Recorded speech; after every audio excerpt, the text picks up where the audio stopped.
Welcome to the Dr. Erin Show. This is a top spiritual awakening and new thought ancient wisdom podcast to teach you how to become your highest self, unleash your spiritual superpowers, discover your soul's purpose, and manifest your dreams. Hi, I'm Dr. Erin, Dr. Divinity, and I'm committed to bringing you the best manifesting and coaching tips, spiritual advice, trauma healing, and metaphysical recovery secrets. I'm here to help you reprogram your subconscious mind, monetize your spiritual gifts, and love your life. I want you to know that I've been exactly where you are, and I believe in you. Together, we're awakening the world. Hello, future spiritual leader. I just want to start by saying that I see you, I know you, and if you're here in consciousness, listening in to this podcast, I want you to know that I absolutely know that this is a divine destiny for you today. So today I want to talk to you about the number one thing killing your superpowers. Okay, how your consciousness is creating your suffering, disempowerment, and your human vicious cycles.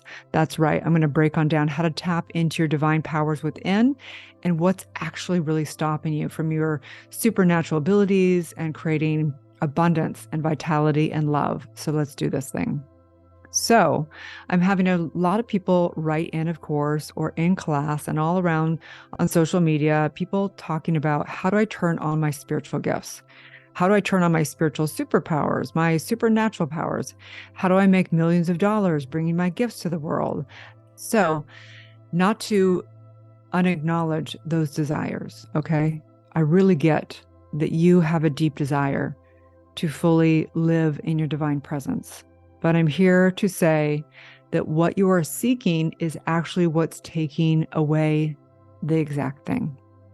If you're seeking to turn on your superpowers, is exactly what's holding you back. So to get vulnerable here, about a year and a half ago, I hit a low. It had been decades of doing deep, deep, profound spiritual work. And as they say, when your cup is full and it runs over, right, you will be able to really serve the world. So here I was after many, many years of seeking my spiritual awakening. And I had to learn the dance in that spiritual awakening of being able to go into the processes, into meditation, into prayer, and knowing that the only way I was going to be able to really tap in and got to the next level within those processes was to not desire anything from the actual meditation. So when I went down and I'd sit down for meditation, I couldn't think, well, I'm going to meditate in order to, manifest something. Because when I did that, I realized it was actually worse. It would make the whole process not work. The only way I was able to really tap in and become an oracle and channel was really to renounce needing anything and really becoming the miracle of listening and being able to be with the beloved divine within.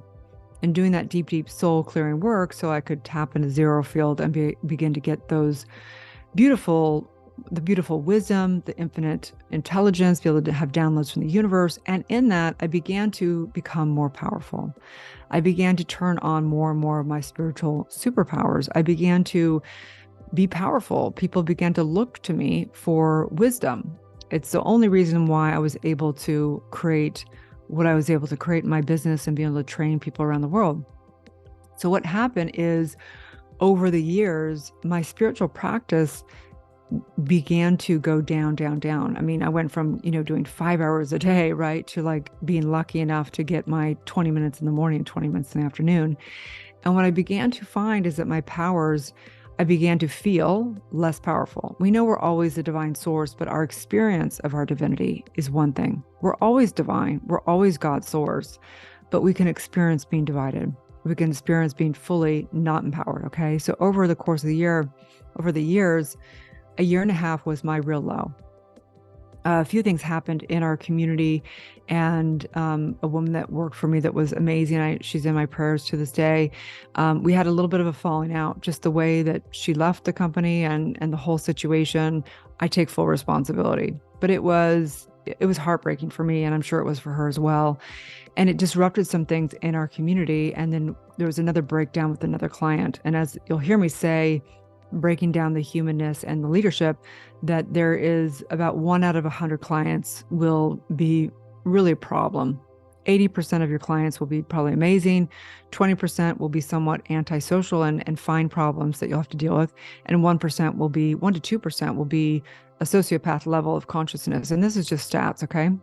So a year and a half ago, I had a breakdown in my company and the community, and it really took a toll on me. And I really had to take a step back. And it really had me realize that I had to take full responsibility, and I had to look at my life and realize that one thing that I had been doing was I hadn't been revering God's source within and divine source within as my number one priority. I began to hand my power over to the external world through, just the status that starts to happen when you have more and more success. And I realized that I had done it, that breakdown was my higher self demanding me to come back home. And so, as you guys probably know, over watching my journey, I chose to become a nomad for the last year to pattern interrupt and to really get myself uncomfortable, if you will. But I needed to take that time to do a lot of my inner work and stuff. And I would just say that today's podcast is really the biggest teachings out of that beautiful chapter. So the truth is the power within, the divine power within. I just posted on social media, on Instagram, a picture of this woman that is the fastest runner in the world. And there's a scene where she wins a race and you can't help it but have chills going down. And it says, me, the moment that I tapped into my God source within, the power within, right? And the point is that there is a power, a great power within. It's faster than the speed of light. It's literally consciousness. It's God's source. It is that which creates all. But the secret to turning on your God force, your supernatural powers, having all the money, all that stuff, the secret to turning on your God force within is discipline to source only. What does that mean? That means we can't hand our power over to the external world. This is a trick, okay? This is a very counterintuitive thing because I work with people that are trying to develop their soul-based companies, right? They're discovering their soul's purpose through doing the deep, deep work of the trauma work and quantum healing and quantum manifesting. And they are motivated to bring truth and love and light and all the principles to the world. But for most of them, and for myself, the biggest thing that's holding us back is that we begin to get too much into the external world and we take away our own powers, okay? This is the deal. You can't be motivated by anything of the external world, not status, not awards, not any amount of money, okay? If your reverence is to those things of the external world, the dynamics of universal law will actually take away your supernatural and successful powers. Okay, it's a really crazy thing, but this is how the world works. This is the dynamics of how universal law works, okay? As the saying is, thy will be done. If we truly want to have power, if we truly want to have the world, we have to have thy will be done, and we have to renounce the whole world as we know it. That doesn't mean that we don't do our dharma. That doesn't mean that we don't help bring value to the world, but I'll get there, okay? We have to first surrender. The first step is surrender, okay? The first step is surrender, and that means thy will be done, okay? So surrender.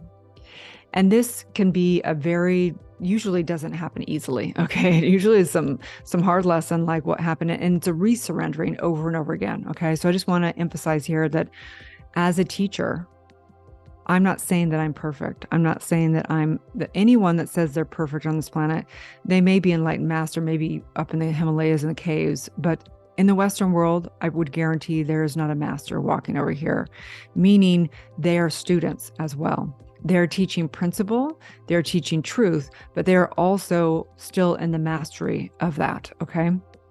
So the master, in order to really be the highest leader, the master, and we're in a mastery, okay? The master must renounce needing to get anything from this world.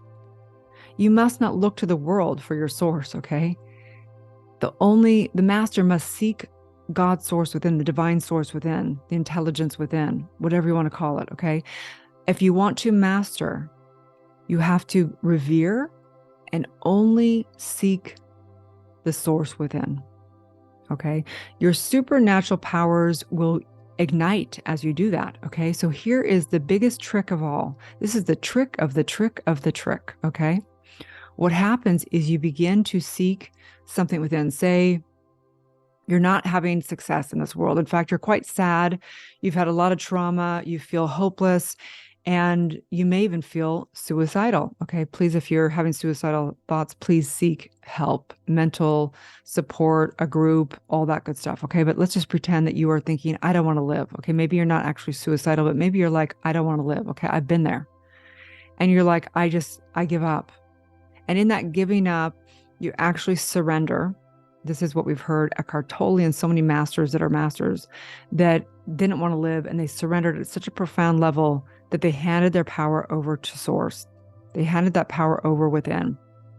And what happens is then all of a sudden you start having these profound abilities. All of a sudden your light starts shining. You have a radiance. You can't help it. You have wisdom that's been downloaded from God's source within. And all of a sudden you have more and more powers. And all of a sudden money starts coming to you. Ability to be fully expressed. Beautiful, amazing relationships. Prosperity, abundance, the opulence of life, the luxuries of life, all those things, right? So then what happens is all these supernatural powers come, all these successes, all these abilities. But guess what? You're tested again. If you attach the ego to those supernatural abilities, if you attach to that money, that status, those awards, that big house, that whatever car, right? Whatever it is, you will begin to lose your powers again. Holy cow, this was a game changer for me. That was like, oh my gosh, I've done it again. The amnesia sets in again. As I say, the only dis-ease is amnesia. So the amnesia of remembering the principles that we teach, the most humbling thing as a teacher is when you're teaching it and you forget it yourself and you're like, damn. And that's why I teach it, is because I want to remember it every single day. So will your ego attach to the supernatural powers, right? Will your ego attach to your status? Will your ego attach to the money and the power and having clients and all that stuff, right? If it does, then your powers will diminish again. So when your only source is within and you only seek source within and you're literally serving your higher self, right? You're serving your God self. You're serving that part. You're saying, use me for the highest good. Use me as the vessel, use me as the channel, use me as the oracle. Seek God within and receive the kingdom, right? You will begin to have the kingdom, that all the heaven on earth. You will be placed back into the Garden of Eden. And all things will be added. You will have the abundance. You will have the vitality. You will have the love. You will have the opulence. You will have all that, as long as you're not attaching to that. You can play in that without clinging to it, without identifying with it. You can play this great game called life with all the luxuries. But you have to, it's a mental universe. It's a mental game we're in here, okay? What's possible when you fully surrender and turn your life over to God's source within? What's possible, right? As I look at that post on Instagram of the fastest runner, what's possible? Like, she sets new records for the world. She puts the potential forward. And yes, she has awards and status and everyone wants her, whatever, and she has all the luxuries. Okay, I'm sure she will be tested too. If she hands it over and gets too attached to the external world, she'll be tested, just like many of the greats. The greatest rock stars and the greatest celebrities, they come because they have this passion for their art. And then if they get too attached to it, you'll see them become addicted to drugs and have mental issues and all kinds of things, because if they don't come back to God's source and revere only that within, then they usually crumble. These are the rules of the universe. You can do whatever you want, okay? I'm just bringing the goods to you, okay? You are God's source and you're human. And we have to actually dance in both realms, okay? We're here to really fully be humbled by having to have that dance. If there wasn't a dance, we can just go up and go in the caves of the Himalayas and reach enlightenment and stay there. But we're here in this earthly realm to be able to be advanced in the ability to master that with the shiny objects out here, okay? That the pitfall that most of us have is that we hand our power over to the success. And that's the sin. We call it the sin. We hand our power external to the self, and that's the sin. And that's actually the cause and effect. There is no such thing as sin. There's not some man in the sky saying you're wrong, you're judged. We are our own cause and effect of where we hand our power over to is what we put our own limitations on, okay? And so most people that go into meditation go do it because they want more power, they want more abilities, they want to manifest more things. And those are the outpicture that happens. We know it's proven that if you do 20 minutes of meditation in the morning and evening, your mental capacity is better, your neurological system, you become more able, period. So it's all a beautiful mirror for us to know that we get to merge into the nirvana and bliss of the divine God within, and that we're always humbled as bringing the service here in the world, but also remembering that it's none of ours to take, that we get to just play in this thing. So there are guards at the temple of heaven. And this is like crazy. The guards of the temple of heaven is universal law. Literally, if you want to go to the inner temple and go to that heaven on earth, right? You will have increased power by going there. But to stay there, you can't hand your power over to the external status of those powers. You can't hand it over to the external world of what's given to you by God's source within. So that's the real paradox, because life is a paradox. And enlightenment and spiritual powers and monetary gains all have a paradox. Every blessing has a curse, and every curse has a blessing. And as they say that we turn on our powers, it's called the cities, and it's part of the powers that we have. And I'm going to actually do, probably the next podcast I'll do is on all the, I think, 22 supernatural powers that you can turn on. But what we want to do is we want to turn them on, but we don't want to become egoic about them. We don't want to use them for harm. We want to turn them on and use them for harmony in this world. Okay. So I invite you to have a spiritual practice. I invite you to come into our community or do whatever it is for you to turn on your supernatural abilities. What I found with people is, in order to come to the beloved divine in meditation and prayer, that the way to get there powerfully is to clear out the soul, clear out the subconscious of all trauma and all limited beliefs. And when we do that work, we get out of the way. That's really our only work, so that when we come into our spiritual practice every day, that we're able to have downloads and be able to be in that divine temple with our highest self, God's source within. And we're able to turn on our natural abilities. They're not supernatural. They're actually our natural abilities, okay? You have to know that you and God are one, that you and the one source are one. There's no separate entity. There's no separateness. You can have the experience of being separate. You can have the experience of being disempowered, but the truth is you're all powerful. If you hand your power over to, drugs and alcohol, right, you'll take your own powers away. If you hand your power over to money, you'll actually take your power away. Okay, this is the mechanics and the gates of entry of all divine, your divinity. Enlightenment is now, it's not someday. Most people will touch on enlightenment and stay in the middle world for lifetimes. They begin to have their spiritual awakening, and then they want all the power of this earthly world, and they actually live in the torture of touching on the divine, but not fully surrendering to the divine. They say that our true tithing, if you will, tithing's not about giving, it's about giving to your spiritual practice. And that would be 1/10 of your time, which means 2.5 hours a day would be the amount of time to really fully engage, so that the spiritual world becomes more real than the earthly world, right? So in this, I'm just releasing all attachment to this external world, releasing all expectations of this world, no longer looking to the world for anything, but rather becoming so steeped in the truth of who you are in the God source within, that you are untouchable. I recognize right here and right now that the cycle of the humanhood can be very, very torturous. We live in this divine, beautiful, incredible blissful world and also this torturous world of suffering. That if we truly want to have this world, we have to give up the world to have it, right? It's the non-clinging to the external world. And this is what all the great teachings teach. All the great teachings teach the paradox of life. The Tao, the Bible, Buddha, all the great teachings taught the paradox, and how in the paradox there's liberation through realizing that you're not the polarity, that you've got to go beyond the judgment and the good and bad, but coming into the full surrender, into the unity and the oneness within, into the God source within, into the divine presence within. And so oftentimes people will try and seek their spirituality, and that's one of the biggest traps. They go to India and think, well, if I just do that, then I'll be spiritual. Yeah.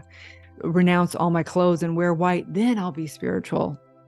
All of that is status again. So where in your spiritual practice are you actually trying to get accolades for your quote, quote, spirituality? I'm spiritual and they're not spiritual, right? It is a full surrender of being humbled to know that there's only one place for God, for divine, for source, and it's within. You have to take care of your humanhood as well.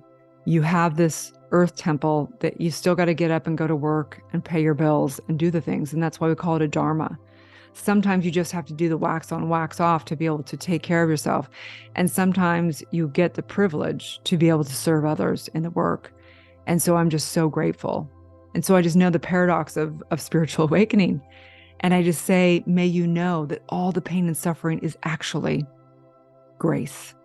It is divine saying, come home, come home, come home. Every emotion that comes through that feels so uncomfortable is your higher self saying, come home, come home, come home. And in this, I know that you are beyond time, you're beyond space, you're beyond all of that. You are the infinite of the infinite. You are the divinehood. You are the God source. May we know this and be so grateful that we're not burned at the stake in this lifetime, that we live in such an incredible time in history where we get to speak truth. We have died for this over and over again. And I just say, thank you, thank you, thank you for knowing the truth. May I not have amnesia. May I come back into my divinehood and serve and revere the beloved divine, my higher self within every single day until I'm steeped so much in truth, and that truth is more real than anything of the external world. May I be humbled every single time that I'm not in truth. May I listen to my emotions and come back to home, come back to home, come back to home. And in this, I say yes, I say yes, I say yes, because the universe only says yes. It is done as together we say, and so it is. Thank you for tuning in to the Dr. Erin Show. If you're ready to transform your life, discover your soul's purpose, and manifest your dreams, go to drerin.tv. Join me in my life-changing events, membership, or certification. If you're ready to become a certified coach and get trained in metaphysics of mind, manifestation, and the creative process, subconscious reprogramming, trauma recovery healing, spiritual psychology, universal law, and much more, go to drerin.tv. If you're receiving value from the show, I would love it if you would share it with a friend and give it a 5-star review. Have a beautiful day, and may you live your truth.